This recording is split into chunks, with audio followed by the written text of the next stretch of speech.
Vocês que trouxeram suas Bíblias essa noite, por favor, abram comigo no Evangelho de João, o amado evangelista. O homem que deitou a sua cabeça no peito de Jesus, na última ceia. Aquele que o Mestre apareceu por último, na ilha de Patmos. E ele escreveu a grande revelação. Evangelho de João, capítulo 5, versículo 19, em suas Bíblias diz isso. Evangelho de João, capítulo 5, versículo 19, lendo uma passagem da Escritura agora. Então respondeu Jesus e disse-lhes: em verdade vos digo, o Filho não pode fazer nada por si mesmo, mas o que ele vê, o Pai faz tudo. O que ele faz, isso também faz o Filho da mesma forma. Esse é o nosso padrão. Eu quero ler novamente. Isso é muito importante. Se Jesus não faz nada por conta própria, quanto mais devemos olhar para o Pai Celestial. Em verdade, eu digo a vocês o que o Filho não pode fazer nada por si mesmo, mas o que ele vê, o Pai faz tudo. Mas o que ele faz, isso também faz o Filho da mesma forma. Eu quero usar para o assunto essa noite, pregando alguns minutos, o princípio da morte e da ressurreição. O princípio da morte e da ressurreição. Incline suas cabeças, por favor. Pai querido, enquanto ministramos esta noite, não apenas aqui nessa cidade, Baton Rouge, Louisiana, e nesta reunião, mas também testemunhamos e ministramos aos milhões que assistem pela televisão. Eu oro por aqueles que tiveram uma experiência espiritual, que realmente nunca se ancoraram em Jesus. Oh Deus, que de alguma forma essas palavras fluem em seus corações e tenham uma visão que nunca tiveram diante de Deus. E eu não peço elogios, eu só quero uma coisa, que eu seja apenas um canal. Venha falar com cada vida aqui nessa noite. Que teu Espírito possa fluir neste culto, nesta reunião. E eu peço tudo no grande nome de Jesus, e todos digam amém.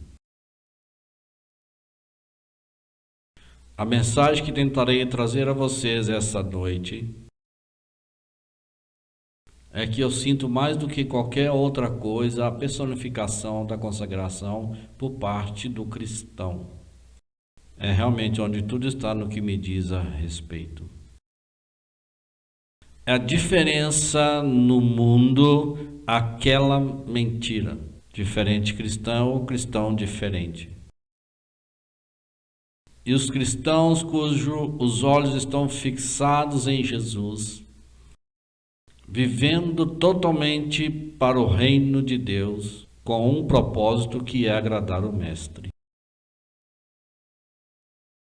Enquanto uso o assunto, o princípio da morte e ressurreição, e não estou falando de morte e ressurreição física.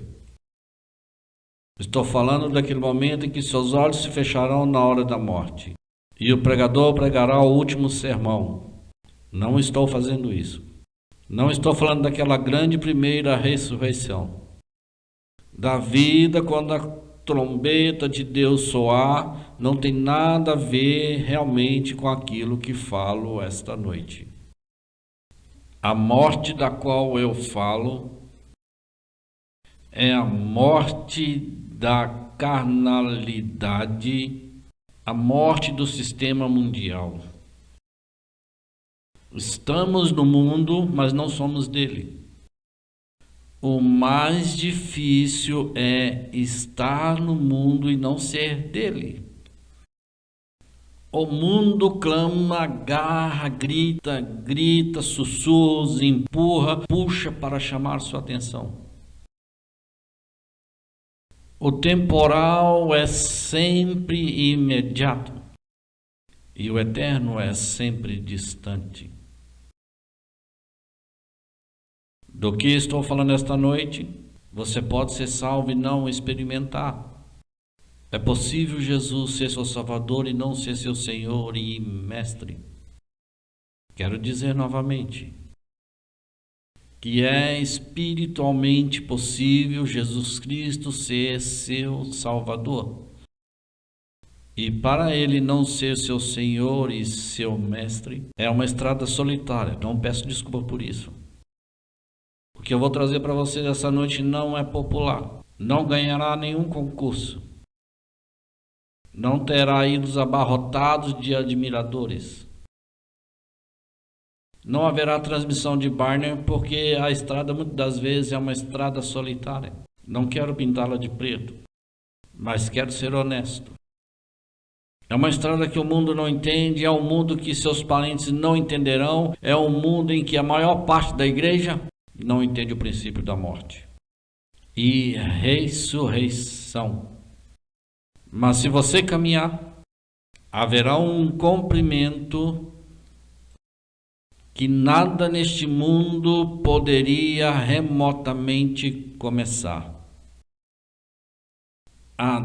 Quero dizer, um cumprimento de tais proporções, um desenvolvimento de tais proporções que as palavras não podem descrevê-lo, a língua humana não pode dizer, o cérebro não pode compreender, o homem não pode entender. Vocês se lembram quando Jesus, com todo o seu poder milagroso, nunca houve ninguém como ele e nunca haverá? Eu acredito que, pelo meu estudo da palavra de Deus, que ele era uma pessoa notável. E quando ele falou, eles disseram, ele não fala como os escribas ou os fariseus, mas como alguém que tem autoridade. Não é de admirar que ele estivesse lá. Glória a Deus.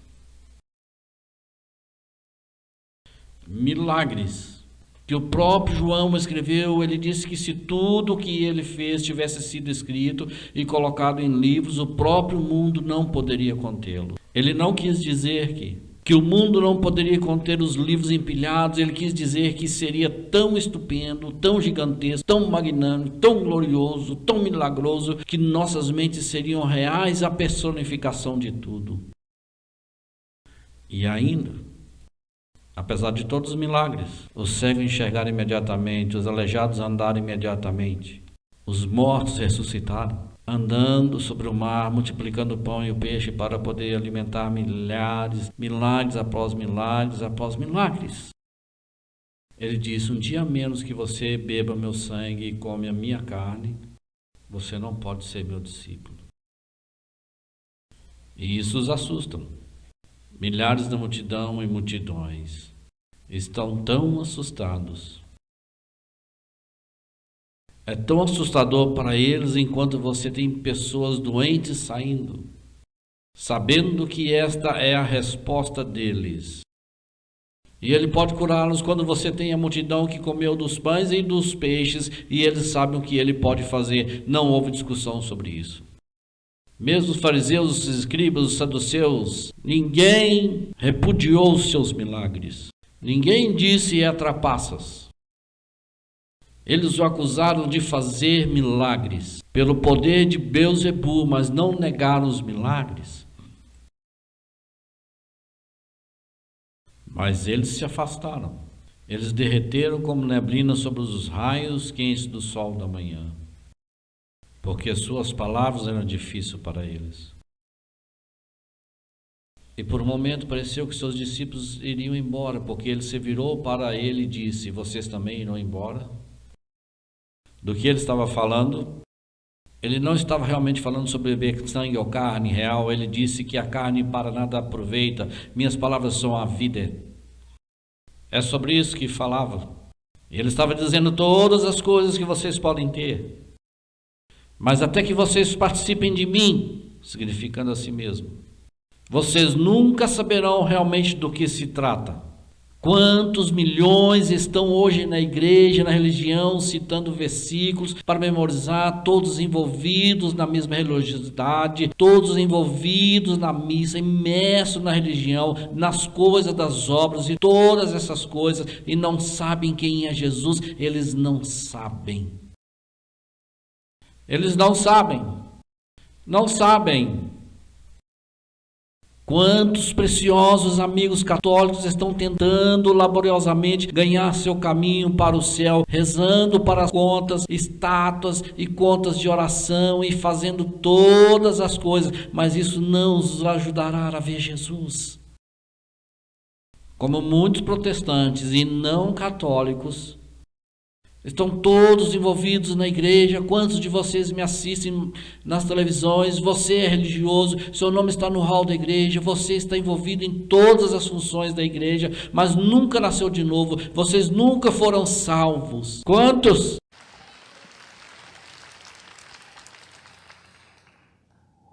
A vida inteira de Jesus foi um propósito que deu o exemplo. Absolutamente para fazer a vontade de Deus. Vocês conhecem no deserto quando Satanás disse: transforme essas pedras em pão? Jesus poderia ter feito. Isso não teria sido o problema. Sempre acreditei, depois da sua ressurreição, à luz do dia, quando ele chamou os discípulos para fora do mar da Galileia, eles não tinham peixes e olharam e viram que era o mestre na praia, estava assando peixes e disseram: é o Senhor, e foram até ele. Onde acha que ele conseguiu aqueles peixes? Ele não comprou no mercado de peixe de Abraão. Ele não tinha uma rede ou uma linha. Eu não conheço Jim Rogers, mas eu meio que sorrateiramente suspeito que ele poderia ter tido uma pedra. Virei o pão. E vocês aí viraram os peixes. Não sei, a Bíblia não diz isso, é a interpretação do Swaggart. Se você tiver uma interpretação melhor, me diga. Ele poderia ter feito isso facilmente, mas não teria sido a vontade de seu pai. Sim. E não teria sido a vontade de seu pai. Ele estabeleceu o padrão. O que eu quero trazer para vocês essa noite é tão importante que ele deu isso em todos os 4 evangelhos. É tão importante que ele disse isso em Mateus, Marcos, Lucas e João. É tão importante. E ainda não é bonito. E ainda, a Madison Avenue teria enfrentado uma impossibilidade de vender este pacote. Tem que haver uma fome sincera pelo que estamos falando. Vou ler o primeiro, é em Mateus, como eu mencionei. Está no capítulo 10. Versículo 34 a 39. Eu vou ler para vocês e vocês podem acompanhar comigo se desejarem. Jesus disse: não pense, em Mateus 10, começando com o versículo 34, que vim trazer paz a esta terra. Não vim trazer paz, mas uma espada. E ele não estava se contradizendo quando a Bíblia o chama de príncipe da paz. Ele queria dizer que seu evangelho iria se dividir. Ele queria dizer que sempre que as pessoas o aceitassem, isso despertaria Satanás no coração dos outros e eles se oporiam. Ele estava dizendo que alguns de vocês que vieram aqui nessa reunião essa noite e alguns dos seus parentes pensam que vocês são loucos. Eles acham que vocês estão loucos. Indo centenas de milhas até aqui pregando, e isso é tão caro quanto a gasolina, é tão ruim quanto a inflação. Vocês são loucos? Se vocês apenas falar com eles meio segundo, eles vão te dizer: vocês são loucos. Eles não vão fazer rodeios. Era disso que Jesus estava falando. Ele disse: não pense que vim trazer paz, mas não vim decretar paz, mas uma espada, pois eu vim colocar um homem várzea contra seu pai. É disso que ele estava falando. E a filha contra sua mãe, e a nora contra sua sogra, e os inimigos de um homem serão aqueles de sua própria casa. Aquele que ama pai e ama mãe. E ele disse: agora esse é o problema, vocês vão enfrentar. Seu marido, sua esposa, seu filho e filha, sua mãe e pai, irmão e sua irmã. Eles vão querer que vocês vão contra Cristo. Eles vão aplicar toda a pressão para impedi-los de servir a Jesus. E essa é a maior pressão que pode ser exercida quando sua própria carne e sangue puxam contra vocês. Ele disse: quem ama pai e mãe mais do que a mim não é digno de mim. Aquele que ama o filho ou a filha mais do que a mim não é digno de mim. Aquele que não toma sua cruz e não me segue não é digno de mim. Observe o valor, e está aí, não é digno de mim. Aquele que acha a sua vida a perderá. E aquele que perder a sua vida, por minha causa, achará. Isso é estranho. É totalmente ao inverso, é o que o mundo pensa. Aquele que encontra a sua vida perderá. Aquele que perde a sua vida por minha causa. É o princípio da morte e da ressurreição.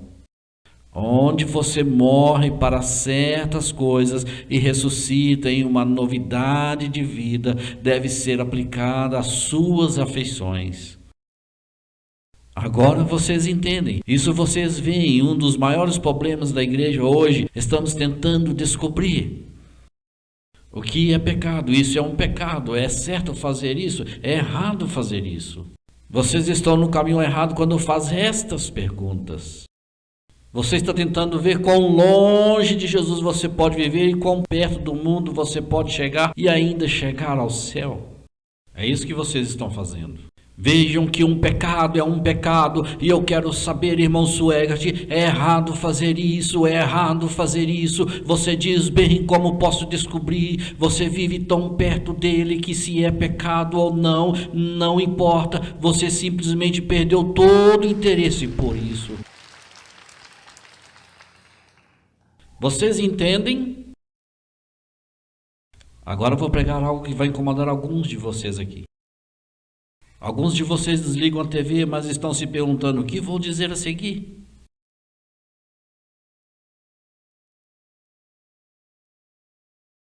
Este mundo cobra muito de vocês. Autoafeições, passatempos. Não é uma questão de se é pecado ou não. Mas você deve chegar tão perto de Deus e então você conhecerá a realização, você conhecerá uma alegria, uma paz, uma realização, um desenvolvimento, uma glória que o mundo nem começa a compreender. Mas quando você chegar lá, você não vai se importar com quem ganha a flâmula. Não importa para você quem ganha o campeonato de futebol. É um pecado. Não, você está perdendo o ato todo junto, você está perdendo o livro, você não está entendendo do que eu estou falando, você perdeu todo o interesse nele porque você se apaixonou tanto por este livro, você se apaixonou tanto por Jesus, você se apaixonou tão elevado por sua presença que o mundo não tem mais atração por você. Quero te dizer que é meio difícil chegar a este lugar, mas até você chegar lá, nunca se verá a verdadeira alegria nisso. Meio a meio, o cristão é o ser humano mais miserável da face da terra. Isso é uma razão, a igreja está procurando um psiquiatra e a outra metade acabou de voltar de um. E vocês sabem que eles são miseráveis, quero dizer miseráveis, apenas miseráveis, é porque eles ainda estão segurando o mundo com uma mão e Deus com a outra. Eu não estou pregando que você tem que fazer isso ou aquilo, não estou falando sobre isso quando você começa a pregar que está com problemas. Quando você começa a tentar viver desse jeito, você está com problemas, só quer chegar tão perto de Jesus e você perdeu toda a atração para o mundo e o mundo toda a atração por você. Você simplesmente não se importa mais, mas o mundo está apenas subindo e descendo, animado e velho, pulando para cima e para baixo sobre o que está acontecendo. E o que está acontecendo na maior parte da igreja é apenas o que tiro.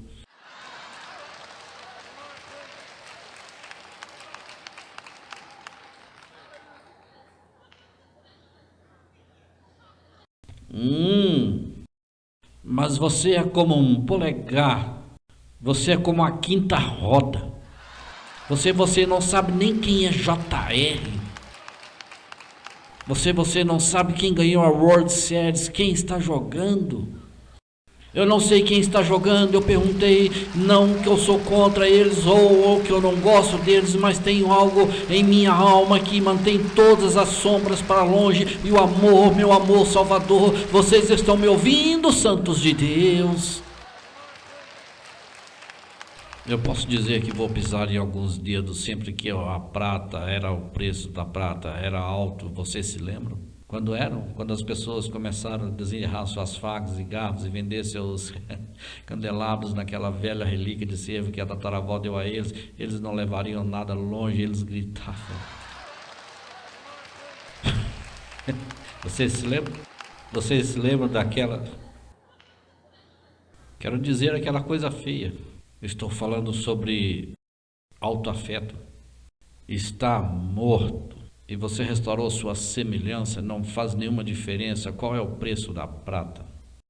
Você não se importa com suas fortunas, não depende de ações ou ouro ou prata, ou inflação ou deflação. Você está acumulando tesouros no céu, suas afeições estão em coisas acima. A glória seja para o Cordeiro, aleluia. E o mundo não te entende, você anda por aí o tempo todo, apesar das manchetes sombrias, apesar de Barbara Walters e Walter Cronkite e R. Risner e Roger Martin, todos esses falando sobre como está ruim aqui, como está ruim ali, como está ruim aqui, o mundo inteiro vai explodir em palitos, mas você tem um sorrisinho no rosto. É só um sorrisinho brincando no canto dos seus lábios e as pessoas olham para você. Você é visto como um filho que parece que eles sabem de algo que ninguém mais sabe. Você sabe que eles têm a chave da fechadura. Você pode dizer a eles que outros podem estar tremendo, mas eles sabem onde fica o esconderijo, eles sabem onde é o penhasco na rocha. O que eu estou falando é sobre o Filho de Deus vivo, que as manchetes podem ser negras, o mundo pode tremer e tremer, mas você olha para cima, porque sua redenção atrai a minha e Jesus é o comando, e você está sintonizado na dimensão da onda certa. Meu Senhor, aleluia. Neco, você vai ter um problema com este.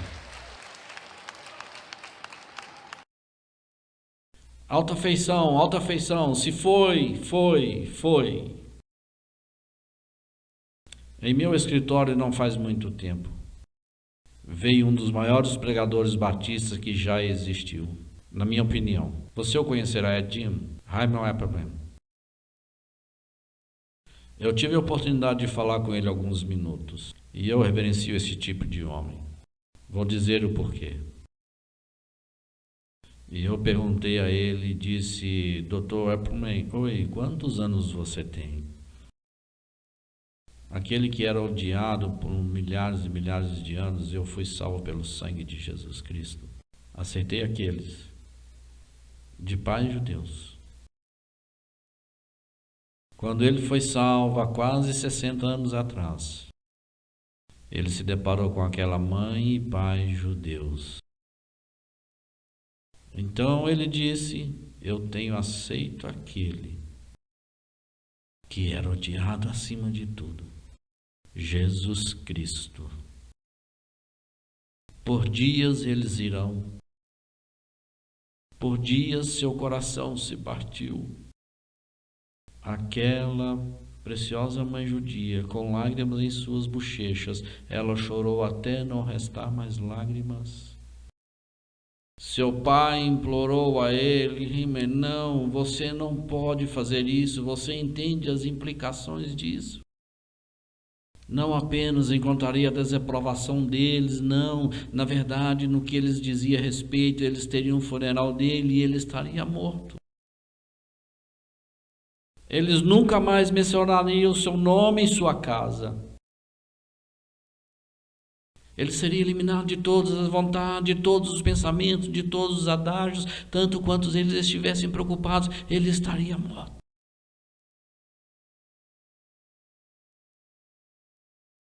Cinco dias de uma semana, passaram 2 semanas e ele estava saindo para ir para a escola bíblica estudar para o ministério. Ele esperou até o último momento, até que o condutor dissesse todos a bordo, a última vez, todos a bordo. E quando aquela locomotiva a vapor soltou fumaça preta naquelas rodas, começou a girar e ele subiu o último na escada. para se levantar. E o trem lentamente começou a se movimentar. Ele lutou contra o submarino sufocante, foi como arrancar o seu coração por sua mamãe, estava pendurado na mão dele, e ele chorou: meu Deus, não faça isso, não faça isso, não faça isso. Ele disse: eu preferia morrer. Eu preferia ter morrido do que ter orgulho. Os dedos da minha preciosa mãe se soltaram das minhas mãos. E através de lágrimas, ofuscantes, agarrando meus dentes e dizendo: Jesus, Jesus, tu vens primeiro. Agora isso é consagração. É disso que eu estou falando, era disso que Jesus estava falando. Isso não é esse nambi-pambi chamado chantilly de salvação que está circulando hoje em dia. Isso não é tão fácil que qualquer um pode ter e continuar vivendo. Isso custou algo àquele homem. E quando você realmente encontrar a Jesus, vai custar a você algo. Você realmente, essa alma posta na televisão, me ouvindo agora, mesmo quando você toma uma disposição verdadeira por Jesus Cristo, vai custar todos os amigos que você já teve, vai custar a maior parte de suas relações, vai custar seus negócios, seus conhecidos, e o mundo vai pensar que você é louco, e fora de si vai precisar de toda a coragem, garra e energia que você tem para dizer: vou embora com Jesus, nem que isso me custe o emprego, se custou os meus amigos, se custou os meus papagaios, se custou o meu marido, se custou minha mulher, se custou-me os meus entes queridos, eu vou. É difícil. É difícil. Sou cruel porque eu prego sinceramente. Eu te ofendo porque eu digo como é. Eu realmente não. Encontrar amigos. Haverá um minuto, se afaste dessas televisões do sexo, como já fizeram e continuarão a fazer, dirão que ele é muito difícil. Eu não sou muito difícil, eu não escrevi isso, eu não disse isso. Este não é o meu evangelho, este é o evangelho do Senhor Jesus Cristo. Isso é o que há de errado com a igreja. Hoje qualquer um pode se juntar a ela. Isso é o que há de errado com a religião. Hoje qualquer um pode entrar nela. O que estou falando não é tanto se você se ajunta à igreja ou aperta a mão de um pregador e é aceitar Jesus. É quando você o aceita. Você aceita a vida dele. E não pode ter as duas vidas. Não pode. Certo. Rouba negócio e tudo mais. Vou contar isso, a maioria da igreja vai pensar que sou louco, e pregadores vão rir de mim. 20 anos atrás eu estava na pista de boliche com uma bola de boliche nas mãos. O Espírito de Deus falou comigo e disse: saia e nunca mais volte. Se você quer o meu melhor, se você quer o toque do céu na sua alma, agora não saia e tente escrever doutrina sobre isso. Eu não estou tentando fechar pista de boliche. Eu não estou pregando contra isso. Eu estou falando sobre Jim Swaggart agora. Ele não disse para eu te dizer que você nunca poderia usar. Ele apenas disse: Jim Swaggart, deixa essas coisas de lado. Talvez ele tenha visto algo na minha vida que causaria problemas lá e eu não sei, mas ele disse: você deixa isso para lá, você vê passatempos, tem que vir em segundo lugar, tudo mais, ele vem em primeiro. Jesus não fez nada exceto o Pai disse: faça. Tudo bem. Marcos capítulo 8, começando com o versículo 34. Marcos capítulo 8. Começando com o versículo 34, vamos ler o versículo 34 e o versículo 35.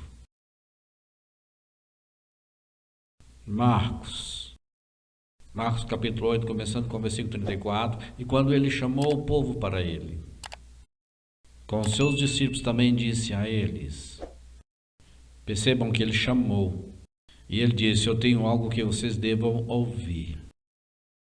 Sempre virá atrás de mim, deixem negar a si mesmos. Peguem sua cruz e sigam-me. Qual é a sua cruz? Sua cruz não são pneus furados de seu carro. Sua cruz não é um chefe ruim. Sua cruz não é uma esposa ruim ou um marido ruim. Sua cruz não é um marido que bebe ou uma esposa que não vive para Deus. Sua cruz não é ruim, jovem, e sua cruz não é uma doença. Sua cruz não é uma doença.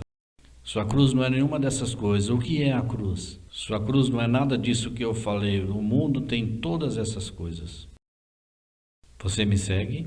O mundo tem maridos que não estão vivendo bem, esposas não estão indo bem, automóveis não andam bem, na doença, e isso não está na cruz deles, é só um problema. Dificuldades. Qual é a sua cruz? Jesus diz: cada um pega a sua e me segue. Sua cruz é simples, é fazer a vontade dele. Sua cruz, fazer o que ele mandar, pode ser uma coisa para esta senhora e outra coisa para este irmão. Outro, vou terminar de ler isto. Ele disse: pois quem salvar a sua vida a perderá. Isso é estranho, ele disse novamente. Mas quem perder a sua vida por minha causa, e agora ele acrescenta algo em Marcos. Ele disse a mesma coisa em Mateus, por minha causa, e agora ele acrescenta as palavras, e aos evangelhos, o mesmo deve salvá-lo. Quero te contar uma coisa.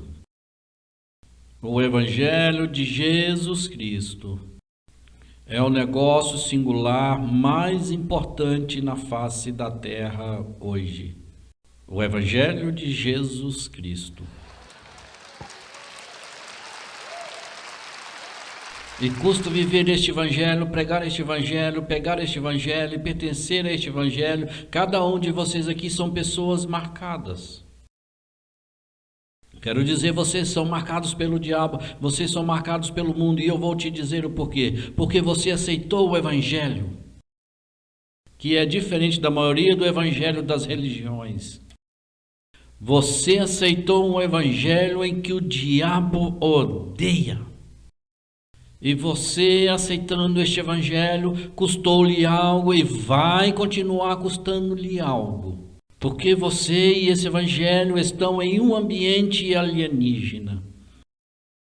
As coisas não estão indo do seu jeito. Eu tenho uma notícia para vocês, elas não vão mudar. E isso não vai melhorar. Alguém disse: irmão Swegert, vamos fazer o reavivamento do Espírito Santo, varrer todo mundo e todo mundo vai ser salvo. Não vai acontecer. Não vai acontecer. Vai acontecer, mas não como você pensa que vai acontecer. Este mundo vai mudar, mas não vai mudar mais. Dime, eu informo que poderia pregar sobre televisão, o Billy Graham pregando na televisão, um grande templo verbal, uma grande igreja construída. Vai mudar quando Jesus Cristo com seus santos voltar e colocar os pés no topo do velho Monte das Oliveiras, e ele está voltando com poder, poder, forte poder. Glória a Deus. E ele vai destruir total e completamente os poderes de Satanás. E ele vai começar com a fonte do problema, e é o diabo. Alguns de vocês cristãos têm cortado a cauda do gato 1 centímetro de cada vez. Jesus vai fazer o diabo ser acorrentado e jogá-lo no velho poço sem fundo. Aleluia, as coisas vão melhorar automaticamente. Louvado seja o nome de Jesus. Vai melhorar automaticamente. E é assim que o mundo vai mudar. E então o avivamento vai varrer o mundo. E então o conhecimento do Senhor cobrirá a terra como as águas cobrem o mar. Mas não será mudado pelo avivamento do Espírito Santo. Será mudado pelo poder e poder de Jesus Cristo. Quando ele voltar, muda com a força e o brilho da sua vinda. Você não está servindo um pouco de Nembe Bembe Cristo? Seu evangelho. Ele morreu por esse evangelho. E Satanás tentou diluí-lo. Ele tentou enfraquecê-lo. Você tem, sabe, se apenas procurar por ele, mas a televisão ouçam, não precisam procurar muito, olhem um pouco, podem encontrar grandes e grandes igrejas e eles deixarão você fazer qualquer coisa. Você pode cantar no louvor, servir o conselho de diáconos, contanto que você não esteja bêbado demais e andar, finalmente chegar lá, vão deixá-lo servir sem problemas. Você pode jogar, você pode xingar, você pode fazer todas as coisas que eu não posso nomear e misturar. Pode fazer parte de tudo, pertencer a ela, e a metade dos pregadores vão ficar atrás da pobre pizza. Eles vão te dizer que não acreditam em parte dos evangelhos, não acreditam em nenhuma revelação, não acreditam em Gênesis e nem acreditam na santidade. Estou te dizendo a verdade, certo? A verdade. Isso é a verdade. Procurando pregadores com coceiras no ouvido. Alguém que vai dizer a eles que não fizeram nada que eles querem fazer, apenas vá em frente e faça tudo. Mas o Evangelho de Jesus Cristo é uma estrada estreita. É uma estrada estreita e você está indo para dar a sua vida a ela. Por isso alguns de vocês hoje à noite deram milhares e milhares e milhares de dólares por este Evangelho. E as pessoas pensam que são malucos dando 10% de sua renda. Alguns dão 20 e 30%. Aleluia, glória a Deus. Você ouve, o mundo não entende. Isso é pelo Evangelho. É pelo Evangelho. Quantas cartas eu recebi ao meu escritório? Há uns milhares. De pessoas que dizem, irmão Suex, eu não tenho dinheiro e aqui estão $100. Eu economizei, trabalhei, economizei por um período de 6 ou 8 meses. É tudo que eu tenho no mundo, mas estou dando a você para ajudar a levar o Evangelho de Jesus Cristo. Eu quero que você saiba que isso é consagração, isso é dedicação. Uma coisa é caminhar com seus botões estourando no colete, apostando $1.000 quando você ganhou 1 milhão, saiu em casa, e outra coisa é para a pequena viúva colocar suas 2 moedinhas, e Jesus ignorou todos os milionários dizendo isso. Uma aqui é a que eu quero falar, porque ela deu tudo que tinha, ela deu e não tem mais nada para o Evangelho. Glória a Deus. Alguns de vocês, homens jornalistas, pregadores, só falam sobre dinheiro.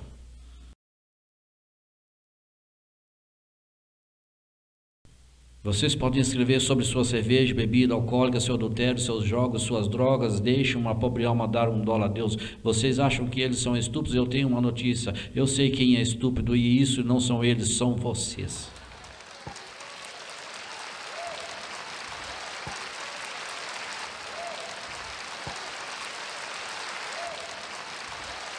Vocês sabem que uma das palavras mais tristes deste livro são quando Paulo falou sobre Demas e disse: você me abandonou por ter amado esse mundo atual. O Evangelho ele não aguentou. Você vê Paulo, nós temos uma vida fácil hoje em dia muitas vezes. As reuniões da igreja de Paulo eram realmente masmorras e cavernas subterrâneas. Na maior parte do tempo, ele não se preocupou com o tipo de hotel que era, que tipo de prisão era, porque era onde ele iria acabar.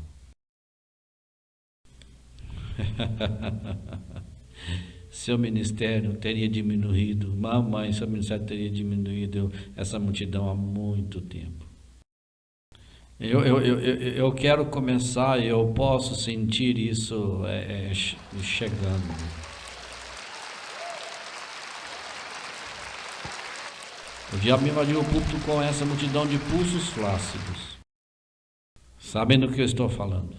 Acabaram de chegar do salão de beleza e andaram assim. E andaram assim porque não querem bagunçar o penteado. Também me pergunto que tipo de gavetas eles têm. Você vai ter um problema com isso, com certeza. Do que você está falando? O que você está falando? Deus nos ajude hoje. Deus nos ajude hoje. O que você diz? Estou tentando dizer, trazer o mundo para o meio disso. Eu digo a esses músicos repetidamente que podem comprar os melhores guitarras, ter a melhor música, ter os melhores músicos. E se você toca pelo talento e mostra que perdeu, você tem uma peça para deixar o Espírito Santo tocar por você. Deixa-o cantar por você, deixa-o trabalhar por você, deixa-o fluir por você, através de você.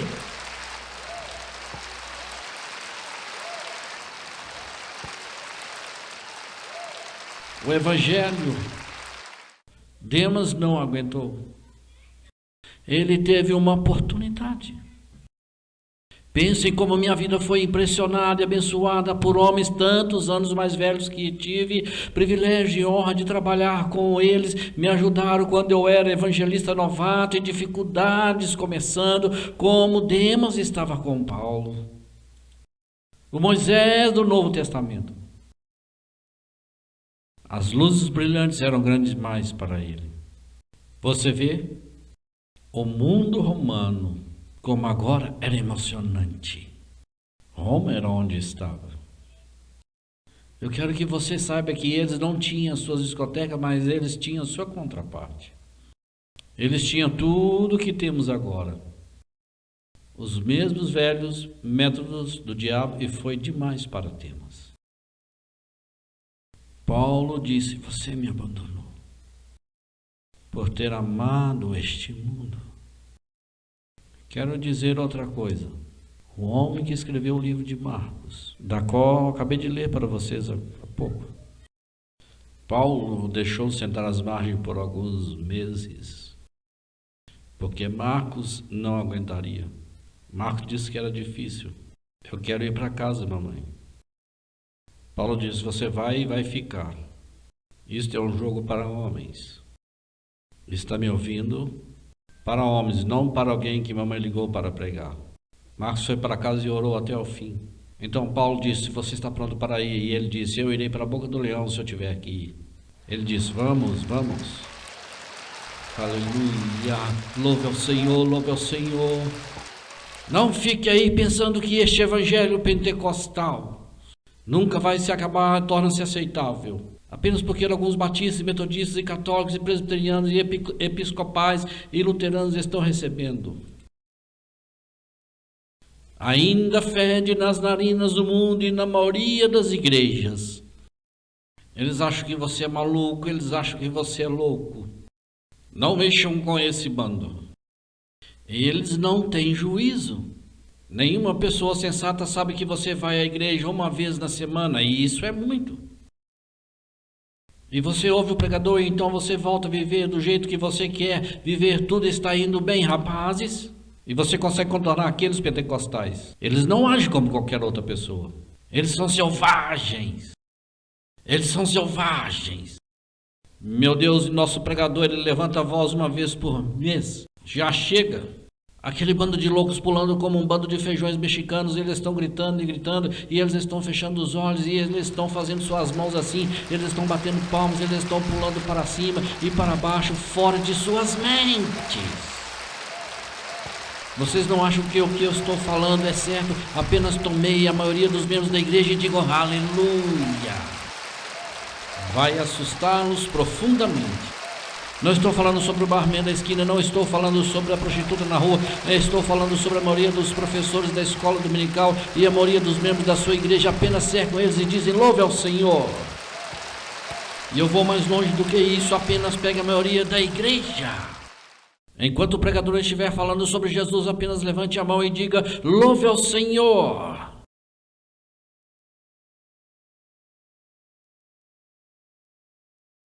E eles vão te mostrar onde a porta é tão rápida. Sim, é melhor você ir para aquele outro grupo. Vejam, que não é popular o evangelho que Jesus disse para os evangelhos. Você pode não saber, mas o que você tem é o evangelho. Que tem é por isso que o mundo odeia, o diabo odeia, a maioria dos membros da igreja odeiam, demônios odeiam, o inferno odeia.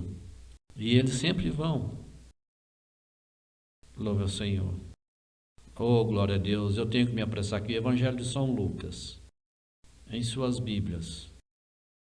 Evangelho de Lucas, lendo no capítulo 17. Eu estive brincando com vocês agora, brincando um pouco. Vou começar a pregar para vocês agora. Lucas capítulo 17. Iniciando no versículo 28. Lucas 17, 28. Da mesma forma também como foi nos dias de sorte. Comia, bebia, comprava, vendia, plantava, construía, e se nada der era errado. Notem aqui, Jesus não disse uma palavra sobre homossexualidade e sodomia. Ele deu como certo, você sabe suficientemente que isso é errado. Ele menciona coisas que realmente não estão erradas. Dentro de si não há nada de errado com o ID. O próprio Jesus, ele próprio comeu, bebeu. Ele não está falando de bebida alcoólica, ele está falando apenas de beber leite, refrigerante e tudo mais. Não compraram nada de errado comprando coisas. Eles não venderam nada de errado, eles plantaram. Certamente nada de errado com os fazendeiros plantando. Colheitas, constroem. Nada de errado na construção. Mas no mesmo dia, aquele lote saiu de Sodoma, choveu fogo e enxofre do céu e destruiu todos. Mesmo assim será no dia em que o Filho do Homem se manifestar naquele dia. Aquele que estiver em casa arrumando suas coisas, não deixe para pegar um caminho, e aquele que está no campo, não deixe que a luz tenha retornado. Lembrem-se muito. Ele está avisando sobre o mundo aqui agora. Quem procurar salvar a sua vida, a perderá. Quem perder a sua vida, a preservará. Não apenas o princípio da morte e da ressurreição seja aplicado às suas afeições e à sua autopreservação, mas também deve ser aplicado à sua autoocupação. Eu preguei um evangelho peculiar ao mundo. Eu acredito que quando o barman é salvo, ele desiste do bar. Eu acredito que quando o dançarino é salvo, eles param de dançar. Estão me ouvindo? Eu acredito que quando os cantores e músicos de Nashville são salvos, eles continuam cantando, mas começam a cantar para Jesus e saem das boates para o inferno. Sobre o Jimmy Swash, agora espera um minuto agora. Vou perder todo o meu dinheiro se fizer isso. Isso é um problema. A autoocupação. O princípio da morte e ressurreição deve ser aplicado à nossa autoocupação. E se você é um cristão e sua loja indo à falência, e Satanás sussurra para você e diz: se você começar a vender um pouco de cerveja, você pode fazer isso. Você diz: deixa ele à falência. Não estou vendendo. Você me segue? Você está me ouvindo? Outro dia, um dos homens mais ricos do mundo está no conselhos plural, devo dizer, de algum dos maiores pregadores do mundo, melhoraram muitas e muitas vezes, eu vi entrevistado. Em um programa de entrevista cristã na televisão, ele foi anunciado, elogiado e exaltado, vangloriou-se e vangloriou-se. Eu sentei lá e olhei para ele. Eu não estou falando mal dele, mas eu sabia que muitos dos milhões de dólares que ele ganhou, ele tinha feito com bebidas alcoólicas. Eu sabia. Eu sabia que em seus lugares de trabalho havia um lounge em todos eles. Eles vendiam mais uísque, mais cerveja, mais vinho e mais champanhe do que muitas outras destilarias. Vendiam. Eu sabia disso e continuei achando difícil correlacionar a sua consagração. Foi deslizar a cerveja pelo condado. Isso continua me incomodando. Não estou condenando ele ao inferno, isso é entre ele e Deus. Mas seu exemplo fede. Seu exemplo fede.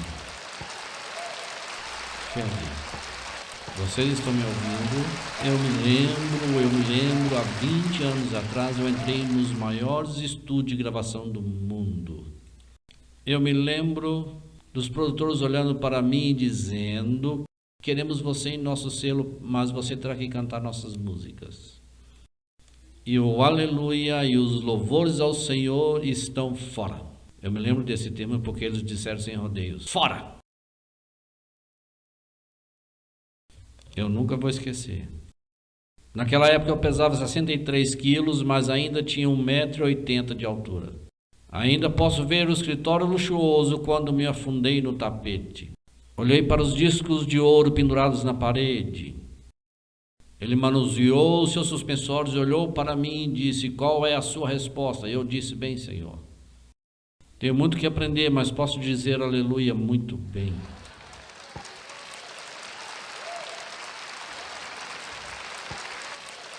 Glória! Aleluia! Louve ao Senhor! Foi 20 anos atrás. Eu pedi ao Espírito Santo para ser o meu distribuidor de discos. Ele disse: posso lidar com isso? Nós vendemos 12 milhões deles. 12 milhões deles. Em todo o mundo. Você diz, bem, você é um cantor. Não é o que muitos idosos tiveram. Tiveram que aprender e deixei o Espírito Santo cantar por mim. Deixei ele cantar através de mim. Glória a Deus. Aleluia. Eu estava em Nashville não muito tempo atrás e um produtor de disco me passou um contato e eu não sabia quem ele era. Eu o conhecia não pessoalmente, passei do outro lado dele e ele parou e virou e disse, Swagger?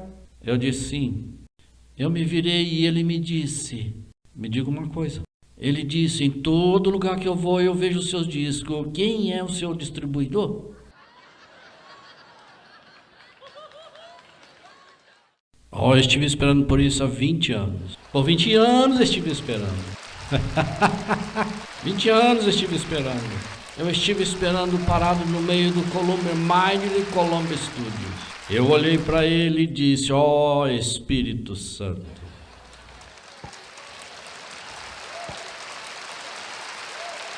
Ele disse, o santo quem?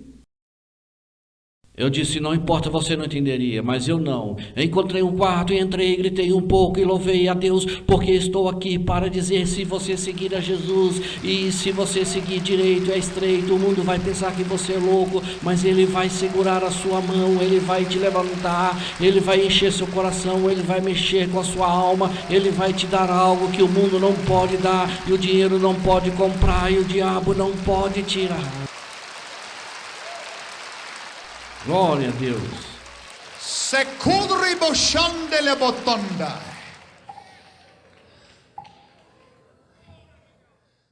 Autoocupação.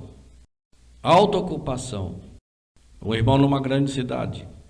Não faz muito tempo e eu poderia falar o nome da cidade, mas eu não quero, porque vão ver na TV. Eu não quero envergonhar ninguém, eu sempre envergonho. Bastante gente sem querer deliberadamente. Ele tinha um grande restaurante, foi salvo. Quer dizer, ele estava ganhando dinheiro, foi salvo. Disse, entreguei meu coração com Jesus agora.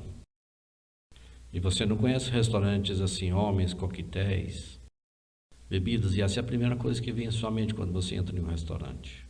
O que você teria para beber? Eles estão lá com seus lápis esperando por mim. Eu digo, vou ajudar e se arrumar, porque é onde o profeta deles está, onde está o dinheiro. Vou ajudar. Chá gelado.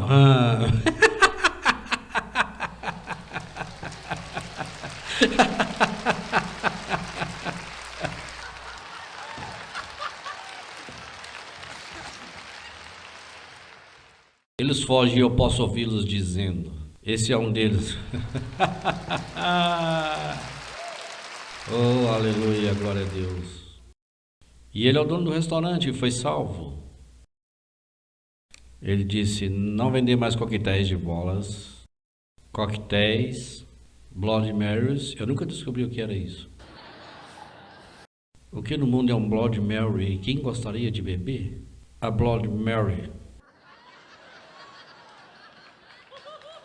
Sobre o que eles falam, eu nunca provei nenhum tipo de licor na minha vida, nem sei como é o gosto. Tem algumas coisas para aprender o que significa com gelo. Eles saem e pegam e põem os fragmentos e derramam algo nas pedras, é isso que é.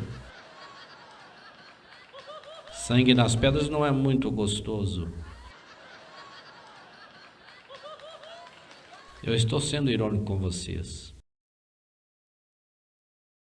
Eu estava em Honolulu outro dia. Tive que ir a um posto de gasolina para comprar algo. Um jovem estava bebendo uma lata de cerveja e eu cheirava. Eu não quero ser bruto, mas fedia. Tem uma classe onde eu fui criado. E onde eu fui criado, mas ele fede.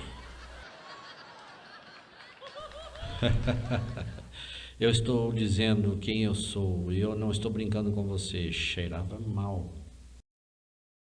Eu pensei que eles bebiam isso também. Sou demonstrativo quando falo e meu cotovelo encostou sem querer nele e o derrubou.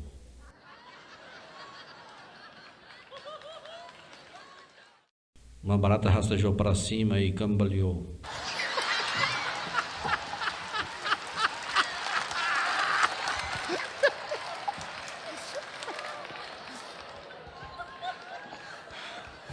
como se o próprio pregador fosse ter uma lição objetiva e ele colocou um quinto de licor sobre ele, colocou numa caixa, algo tipo um altar. Pegou um verme e jogou nele, e o verme morreu. Ele disse, agora o que isso prova?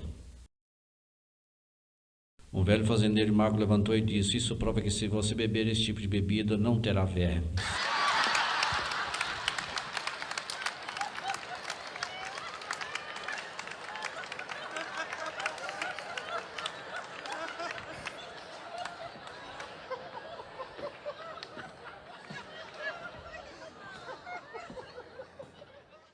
Como você poderia pregar depois disso? Tudo bem, vamos voltar para aquele restaurante. Ele disse, eu não estou mais vendendo, então ele parou de vendê-los. Agora o ensinamento moderno é, se você fizer isso, então Deus derramará todos os tipos de riqueza sobre você. Mas nada disso aconteceu, ele faliu. Perdeu o restaurante. Perdeu o seu negócio, e isso soa uma espécie de falo que é meio decepcionante, você pensa bem. É aí que perdemos, de alguma forma dissemos. De alguma forma dissemos ao povo, se vocês desistir do mundo, você só vai conseguir riqueza em abundância, Deus vai derramar na sua vida, e Ele pode. E às vezes Ele faz. Mas para ser franco e honesto com você, na maioria das vezes, isso não acontece dessa maneira, você obtém algo muito maior, vale 1 milhão de vezes mais do que você perdeu. É verdade? Verdade. Mas ainda fez algo, viver para Deus. O princípio da morte e ressurreição não só deve ser sua autoafeição e sua autopreservação. E sua autoocupação também deve ser aplicada à sua alma e em sua vida. João, Evangelho de João, capítulo 12, versículos 23 e 25. E Jesus respondeu-lhes dizendo, João 12, 23, 24 e 25. A hora que ele disse, eu quero que vocês percebam isso é lindo. Chegou a hora em que o Filho do Homem deve ser glorificado. Observe o que ele chamou de mais horrível, excruciante dor. Observem. O que ele chamou de morte agonizante por crucificação. Ele chamou de glorificação. Observem que chegou a hora em que o Filho do Homem será glorificado. Isso atraiu a minha atenção e eu li isso. Simplesmente fez algo para mim. Ele não chamou aquilo que realmente era. Morte, agonizante dor, horror além do pelimeno para compreender. Diria Trotwood Press ao longo da figura solitária carregando a cruz faria o grande monte Sinai empalidecer até a insignificância. Ele chamou de glória. Glória. Darwin está difícil agora, filho. Mas vai melhorar, parceiro. Isso vai melhorar, meu amigo. Eu prometo que pela ajuda e a graça de Deus Todo-Poderoso, a Bíblia diz que iremos ser transformados em um momento, em um piscar de olhos. Louvado seja o nome de Jesus. Em verdade vos digo, exceto que um grão de trigo cai na terra e morre, ele permanece sozinho, mas se morrer, ele produz muitos frutos. Aquele que ama sua vida a perderá, aquele que execra sua vida neste mundo a manterá, até a vida eterna. Deixa eu te falar uma coisa. Você pode pegar um grão de trigo, bem, deixe-me dizer algo antes do prefácio, que antes de dizer o que estava prestes a dizer, eu estava no Museu da Fama Mundial no Cairo, no Museu do Cairo, no Egito. Eu olhei para uma das múmias que eu não sei quantos milhares de anos de idade ela tinha. Eu tinha lido, mas uma senhora trouxe de volta para mim e ela disse: fim desse caixão. Eram alguns grãos de trigo que foram colocados lá quando ele morreu. E ela disse a hora, e isso deve ter sido há 3.000 anos. Ela disse que estava murcho e parecia que tinha sido esmagado depois de 3.000 anos. Era cerca de um punhado, mas ela disse que pegamos vários grãos e plantamos, e mesmo que fosse esmagados e batidos, aquele velho brotou e cresceu. O trigo mais bonito que você jamais gostaria de ver. Você é o grão de trigo. Você é o grão de trigo. Você olha a surra e dói. Você fica fora de forma às vezes e parece que você não sabe por quê e o que está acontecendo. Mas os verdadeiros coronéis lá dentro. E os fatos são que tem que morrer. Esse é o verdadeiro ciclo desse evangelho. Ele morre para que outros possam viver. Ele estabeleceu o padrão. Você não salva sua vida, você a dá. E a África, outro dia, eu me dirigi a mais de 500 pregadores e as suas esposas. Enquanto eu estava falando, o Espírito de Deus, creio que me deu uma palavra para lhes dizer. E foi isso que eu disse: pregadores, todas as vezes que um ministro está de frente de vocês e eles dizem, vocês têm que tirar muitas horas por dia. Vocês têm que preservar suas forças e as conservarem. Vocês têm que fazer estas coisas. E eu disse: não estou com vontade de dizer o que acho. Que vocês têm que se esgotarem. Vocês têm que dar tudo até que não haja nada. É o que este livro diz. O grão de trigo cai no chão e morre. E fica sozinho. Mas se não morrer, não poderá dar frutos. Eu fui criado. Provavelmente todos os pregadores sentados aqui poderiam dizer o mesmo. Dos grandes homens de Deus que os influenciaram. Eu vim sob a tutela, influenciado por grandes pregadores. Um dos grandes pregadores do Evangelho, tantos anos mais velhos. Ele não foi muito bem. Eu retiro o que ele disse. Comecei a dizer que ele realmente não me escolheu para me instruir, mas na verdade ele o fez. Ele me disse apenas 2 semanas. Ele tem quase 80 anos agora. Como ele e sua esposa que está com Jesus. Se sentariam por horas e orariam por mim, para que Deus me levasse ao lugar que ele queria. E eu nunca recuaria, mas eu o seguiria. Ele passou 12 anos na África. Ele contou sobre pregar uma reunião há muitos anos atrás, para um dos parentes dos estandes. Você conhece o general Booth, que iniciou o grande exército da salvação em Londres, em Inglaterra. Grande homem. Muitos de seus parentes receberam o grande e poderoso batismo com o Espírito Santo. Um deles era um jovem homem chamado Eric Booth Kleber. O nome era tão poderoso que era adicionado ao seu nome Eric. 2. O nome Eric Booth Kleber. Ele era linguístico. Falava francês, alemão. Me falaram mais de meia dúzia de idiomas. Fluentemente. Talentoso músico, um orador de habilidades incomparáveis e educadas. Habilidoso. Educação sem igual. Maravilha de educação, de conhecimento, de talento, de habilidades e personalidades. Disse à sua família: Deus me chamou para a África. Para cima. Naqueles dias que tinha acabado de ser aberto o Evangelho. Quero dizer, agora arranha-céus agora, antes era a selva selvagem. Disseram: você é louco. Deus pode chamar outra pessoa, mas não um talentoso, não uma personalidade, não um orador, um homem com agilidades. Você vai estar lá. Você vai para o cemitério quando você chegar lá.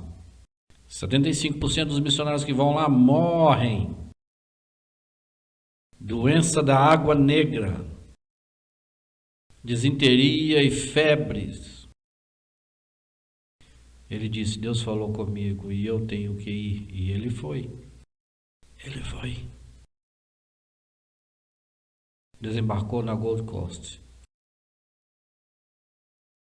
Pegou um pacote e um navio.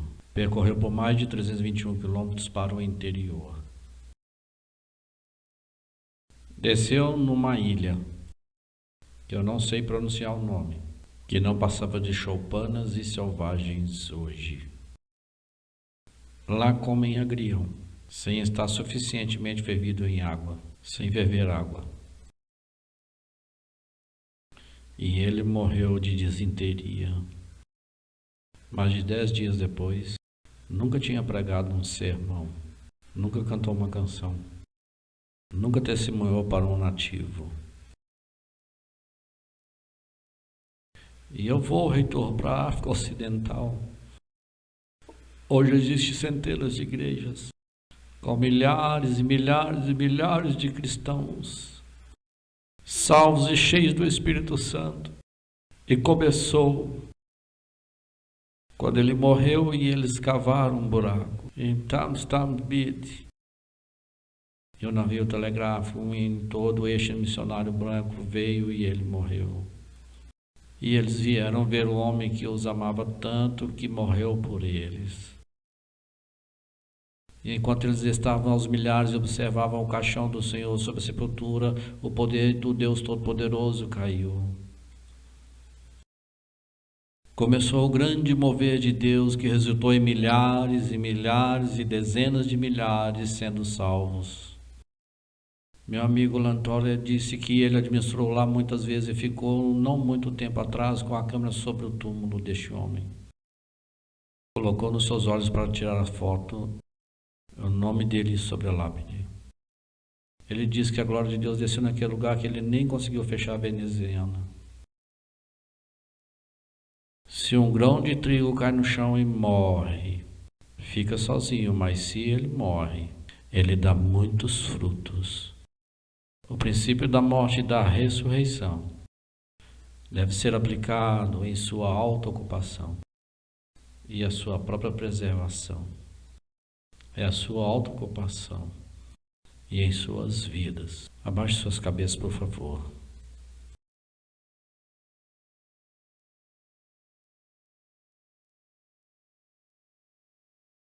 Jesus, nós o amamos.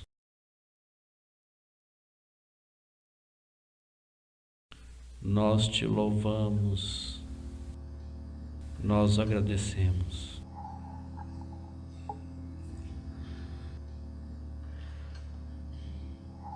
Quando pensamos em Simão Pedro e no apóstolo Paulo, os cérebros de Davi, de George Whitefield e Robert Murray Mackenzie, quando pensamos no Ned Saints, quando pensamos em Eric Butts Climbers, quando pensamos em tantos que tanto tem dado, oh Jesus, trabalho aqui esta noite, que mudará a vida de pessoas aqui para sempre. Trabalhe para mudar a vida daquele jovem que está à deriva.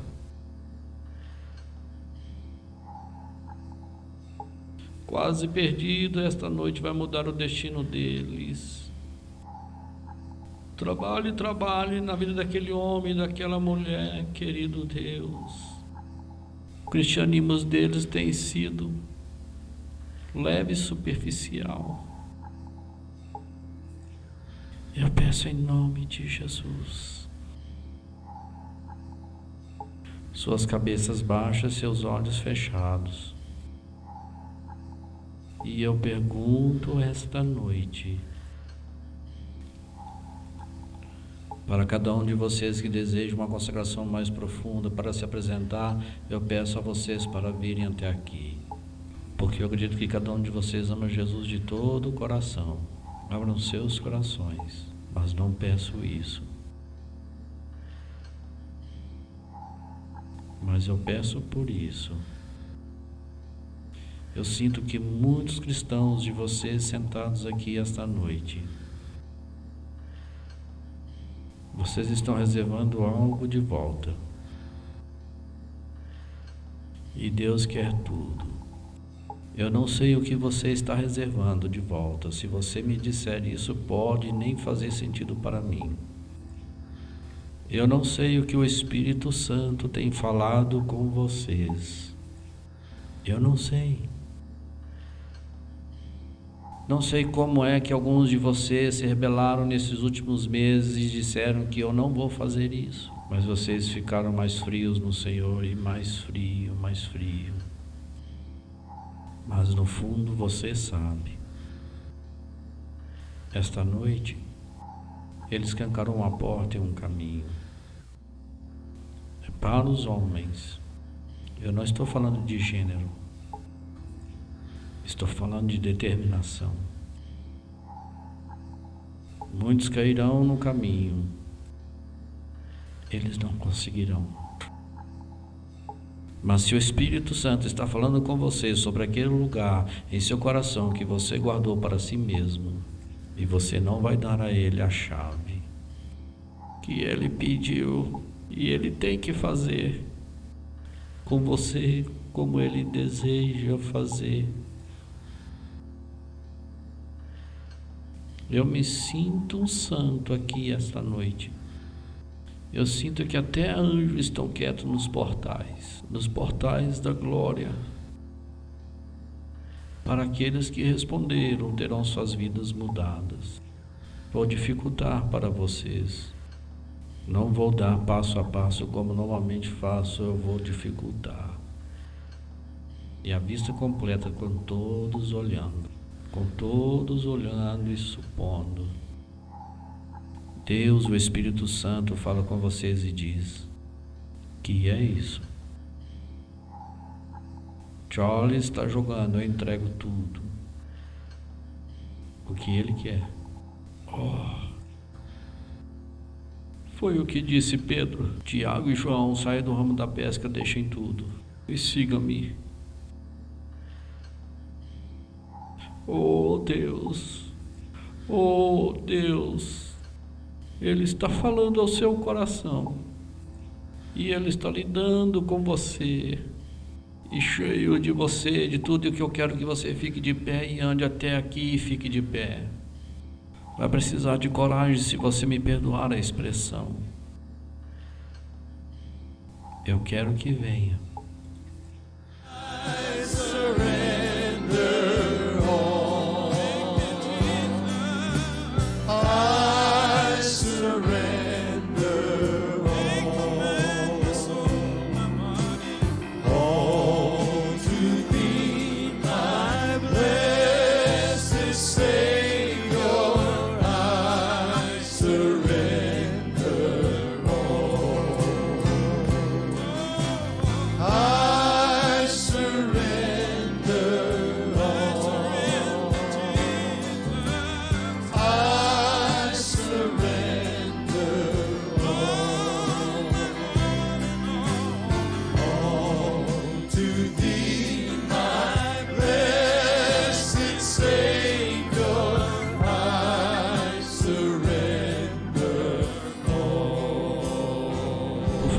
Cantem mais uma vez, eles estão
ser